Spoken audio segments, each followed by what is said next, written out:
Hi friends, welcome to my vlog. అయితే last time చెప్పినట్టు ఈసారి మేము స్వర్ణగిరి టెంపుల్కి వెళ్తున్నాము. ఇది శ్రీ వెంకటేశ్వర స్వామి టెంపుల్. ఇది మీకు యాదగిరి గుట్ట దగ్గర పడుతుంది. మేము Hyderabad to Warangal highway road ఉంది కదా, ఆ రోడ్డు మీదైతే వెళ్తున్నాము. అయితే మేము స్టార్ట్ అయింది కాజాగూడ లేక్ నుంచి. మేము ఇది సడన్గా డిసైడ్ అయ్యి సండే వీకెండ్ కదా అని ప్లాన్ చేసుకొని స్టార్ట్ అయ్యాము మధ్యాహ్నం అరౌండ్ 2:30కి. సో మీకు హైదరాబాద్ వరంగల్ రోడ్లో వెళ్తున్నప్పుడు రైట్ సైడ్ చూస్తున్నారా ఎంత పెద్ద టెంపుల్? ఇదే మీ స్వర్ణగిరి టెంపుల్. ఇది మీకు హైదరాబాద్లో one of the largest temple అండి. మీకు వెళ్ళే దారిలోని రైట్ సైడ్ కనిపిస్తుంది. చూస్తున్నారా వ్యూ ఎంత అందంగా ఉందో? మీకు ఈ హైవేలో వెళ్తున్నప్పుడు యూటర్న్ తీసుకోవాలి. వెళ్ళే కొద్దీ మీకు యూటర్న్ వస్తుంది ముందు. ఇదే యూటర్న్. ఈ యూటర్న్ తీసుకున్న తర్వాత లెఫ్ట్ సైడ్లో మీకు మెయిన్ ఎంట్రన్స్ వస్తుందండి. మీకు లెఫ్ట్ సైడ్ ఇక్కడ మెయిన్ ఎంట్రన్స్ వస్తుంది. ఈ ఆర్చ్ లోపలికి వెళ్ళిన తర్వాత ఇక్కడి నుంచి మీకు 1.2 కిలోమీటర్స్ తర్వాత గుడి అనేది మీకు ఉంటుందండి. ఈ గుడి మీకు అరౌండ్ 22 acresలో కట్టడం జరిగింది. ఈ గుడి కట్టడానికి అప్రాక్స్ 7 years టైం పట్టిందండి. ఈ రోడ్లోని మీకు గ్రీనరీ ఉంటుంది, కన్స్ట్రక్షన్ చేసి పెట్టారు. అసలు రైట్ సైడ్ మీకు లేఅవుట్స్ కూడా ఉన్నాయి. మీకు ఇలా స్ట్రైట్గా వెళ్ళే కొద్దీ మీకు గుడి అనేది కనిపించడం జరుగుతుంది. హైవే మీద నుంచే కనిపిస్తుంది, బట్ ఇంకా రోడ్ అనేది హాఫ్ కన్స్ట్రక్టెడ్ ఉంది. మొత్తం మీకు చూడండి మట్టి ఉంది. సో ఈ రోడ్ అనేది ఇంకా కన్స్ట్రక్షన్లో ఉంది. మీరు ముందుకు వెళ్ళిన తర్వాత కార్ పార్కింగ్ అనేది ఉంటుంది. అది గుడికి చూస్తున్నారా గుడి ఎంత పెద్దగా ఉందో? చాలా అందంగా ఉంటుంది ఫ్రెండ్స్ ఈ గుడి. ఈ ఆర్కిటెక్చర్ చాలా బాగుంది. అందరూ డెఫినెట్గా విజిట్ చేయవలసిన ప్లేస్ అండి ఇది. మీకు గుడికి లెఫ్ట్ సైడ్ నుంచి ఇలా ముందుకు వెళ్తే లాస్ట్లో కార్ పార్కింగ్ అనేది ఉంటుంది. కార్ పార్కింగ్కి 50 రూపీస్ ఛార్జ్ చేస్తారు. 2-wheelerకి అయితే 20 రూపీస్ ఛార్జ్ చేస్తారు. మేమందరం కార్లో వెళ్ళాం కాబట్టి చివరి వరకు వెళ్ళి అక్కడ కార్ పార్కింగ్ ఫుల్ అయిపోతుంది. సో అక్కడ గ్రౌండ్లో కూడా మీరు కార్ పార్క్ చేసుకోవచ్చు. నా సజెషన్ ఏంటంటే మీరు ముందుగానే బయట సైడే కార్ పార్క్ చేసుకుంటే రిటర్న్ వెళ్ళేటప్పుడు ఇబ్బంది ఉండదు. చూస్తున్నారా గుడిని? 2-wheeler పార్కింగ్ కూడా అక్కడ ఉంది.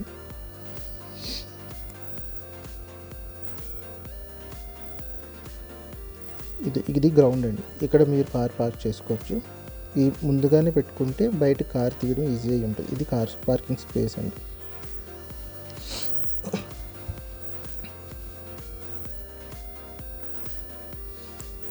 కార్ పార్క్ చేసేసిన తర్వాత మీరు బయటికి నడుచుకొని వచ్చినప్పుడు ఇలా ఉంటుందండి వ్యూ. ఈ రోడ్ మీద మీరు నడుచుకొని వెళ్ళొచ్చు. అక్కడ చెప్పులు కూడా మీరు అక్కడ పెట్టేసుకోవచ్చు, లేదంటే కార్లోనైనా వదిలేసుకోవచ్చు. ఇది నిత్య కళ్యాణ మండపం అండి, కళ్యాణ వేదిక.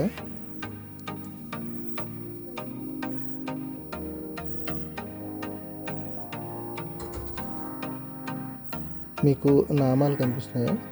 ఆ గుడి గోపురం కూడా ఇక్కడి నుంచి కనిపిస్తుంది. ఇక్కడి నుంచి మీరు నడుచుకొని వెళ్తే మెయిన్ ఎంట్రన్స్ దగ్గరికి వస్తారు. అది ఈస్ట్ గోపురం ఎంట్రీ అండి. ఇక్కడ మీకు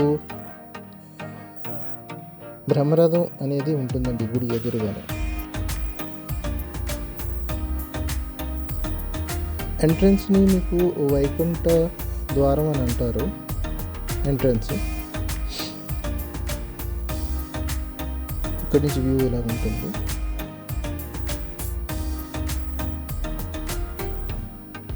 ఇదే ఆ బ్రహ్మ రథం అండి. టెంపుల్ ఫ్రంట్ని ఉంటుంది, చుట్టూ ఫౌంటైన్ ఉంటుంది. ఈవినింగ్ టైం లైట్స్ ఉంటాయి కాబట్టి ఇంకా అందంగా కనిపిస్తుంది మీకు. ఎవరు వచ్చినా మ్యాక్సిమం ఈవినింగ్ టైం వస్తారు, ఎందుకంటే లైట్స్ ఉంటాయి. ఆ లైట్స్లో కూడా ఇంకా అందంగా కనిపిస్తుంది.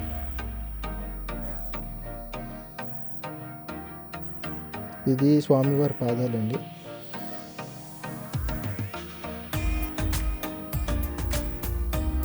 గుడికి రెండు వైపులా ద్వారపాలకులు ఉంటారు. గుడికి మెట్లు ఇవన్నీ 108 మెట్లు ఉంటాయండి. మీకు తెలియలేనా తెలీదు, అంత ఈజీగా ఉంటాయి మెట్లు, ఈజీగా వెళ్ళిపోవచ్చు నడుచుకుంటూ. అదే దారిలో మీకు దశావతారాలు కూడా ఉంటాయండి. చిన్న చిన్న గుడిలా కట్టి దశావతారాలు పెట్టారు. అయితే ఇవన్నీ మార్బుల్ స్టోన్స్తో తయారు చేయడం జరిగింది.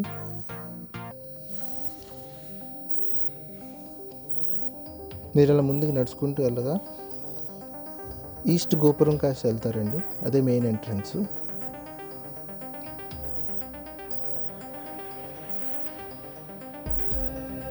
ఈ గుడి ఇక్కడ విజయస్తంభం అనేది కనిపిస్తుంది చూడండి. తర్వాత ఇదే మెయిన్ గోపురం అండి. ఇక్కడి నుంచే మెయిన్ ఎంట్రన్స్ ఉంటుంది మీకు గుడి లోపలికి, గర్భగుడి లోపలికి. ఇలా ఉంటుంది ఆర్కిటెక్చర్ మొత్తం, లైట్స్ ఇవన్నీ. ఈవినింగ్ టైం ఈ లైట్స్ అన్నీ వేయడం జరుగుతుంది. ఇది హనుమాన్ టెంపుల్ అండి. ఇది ఇక్కడ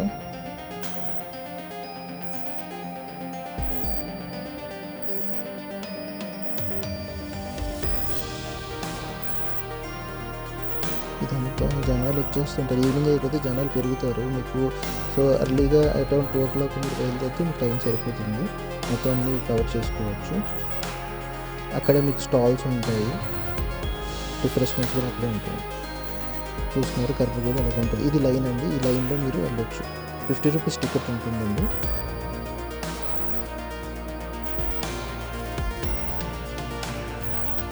నేనైతే 50 రూపీస్ టికెట్ తీసుకోవడం జరిగింది. ఇది గోపురం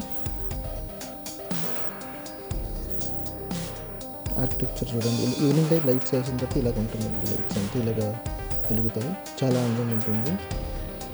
ఇది హనుమాన్ మందిర్ అండి. ఇది 127 feet స్టాచ్యూ అండి. సింగిల్ స్టోన్తో తయారు చేయడం జరిగింది. స్టోన్ కూడా తిరుమల నుంచి తెప్పించారంట.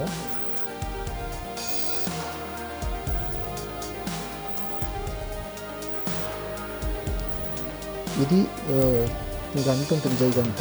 ఇది కూడా ఇండియాలో 2nd largest గంట అండి. మొదటిది యూపీ రామ్ మందిర్లో ఉంది. ఇది 2వ పెద్ద గంట. లోపలికి వెళ్ళిన తర్వాత మీరు ఎగ్జిట్ అనేది నార్త్ సైడ్ నుంచి రావడం జరుగుతుంది.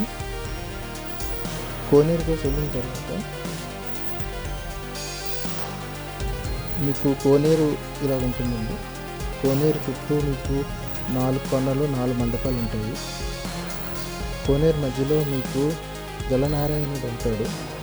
సింగిల్ స్టోన్తో తయారు చేయడం జరిగింది. 600 kgs అండి ఆ స్టోన్ వెయిట్. ఆ సింగిల్ స్టోన్తో తయారు చేయడం జరిగింది. చూడండి కోనేరు ఎంత ఉందో.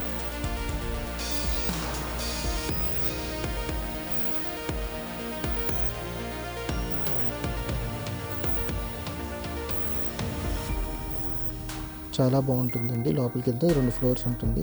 మీరు చుట్టూ తిరగచ్చు, కింద కూడా వెళ్ళొచ్చు.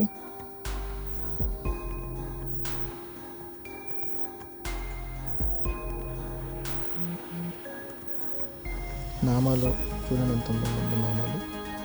లైట్స్ వేయడం వల్ల ఇంకా అందం అనేది పెరిగింది. ఇక్కడ ఆర్కిటెక్చర్ చాలా బాగుంటుంది. కింద నుంచి వ్యూ ఇలా ఉంటుంది. గర్భగుడిలోకి మొబైల్ నాట్ అలౌడ్ అండి. ఫోన్ అయితే మీరు అక్కడ పెట్టేసి 5 రూపీస్ టికెట్ తీసుకోవాలి వెళ్ళాలి. ఇక్కడ మీరు థియేటర్ని పెట్టుకోవచ్చు. నైట్ టైం వ్యూ ఇది అందంగా ఉంటుంది. మీకు నచ్చింది అనుకుంటున్నాను. థ్యాంక్స్ అండి. ఎగ్జిట్ ఇలా ఉంటుంది.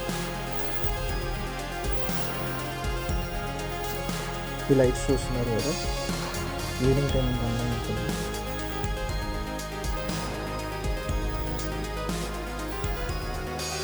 రిటర్న్ రోడ్ లైట్స్ కూడా ఉంటుంది. ఇది రోడ్ కన్స్ట్రక్షన్ అయితే ఉంటుంది. హోప్ఫుల్గా మీకు ఇదంతా నచ్చింది అనుకుంటున్నాను. నా ఛానల్ని సబ్స్క్రైబ్ చేసుకొని లైక్ చేసి సపోర్ట్ చేయండి. హైవే నుంచి మీకు లైట్స్ ఆన్ చేసిన గుడి ఇంకా అందంగా కనిపిస్తుంది చూడండి, లెఫ్ట్ సైడ్ నుంచి. మీ సపోర్ట్తో ఇంకా వీడియోస్ చేద్దాం అనుకుంటున్నాను. మంచి మంచి వీడియోస్ చేద్దాం అనుకుంటున్నాను ఇంకా. ప్లీజ్ సబ్స్క్రైబ్ అండి. Thank you.